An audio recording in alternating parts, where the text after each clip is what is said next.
விலங்குகள் அனைத்தும் அவற்றின் இனப்பெருக்க சுழற்சி மட்டுமல்லாமல் உணவு தேடியும் தண்ணீர் தேடியும் அவற்றின் வாழ்விடங்கள் நச்சுப்படுத்துகின்றன.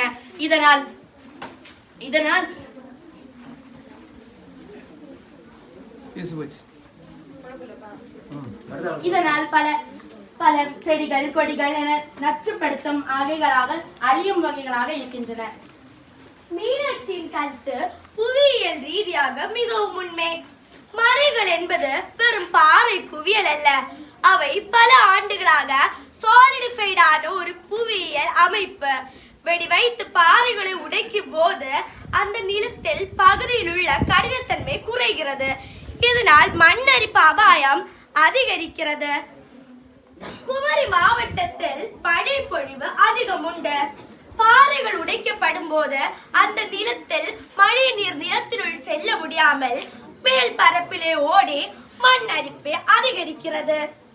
எனவே மண்ணரிப்பு அபாயம் அதிகரிக்கிறது.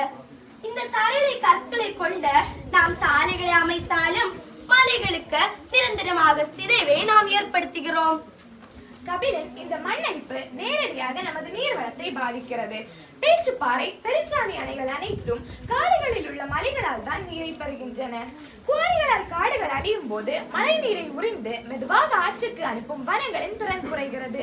இதனால் திடீரென வெள்ளப்பெருக்கு ஏற்படுவது, கூடையின் அணைகள் வற்றுவது போன்ற நீரியல் சுழற்சி சமநிலை குலைவு ஏற்படுகிறது. சௌந்தர்யா, இந்த செயல்பாடுகளால்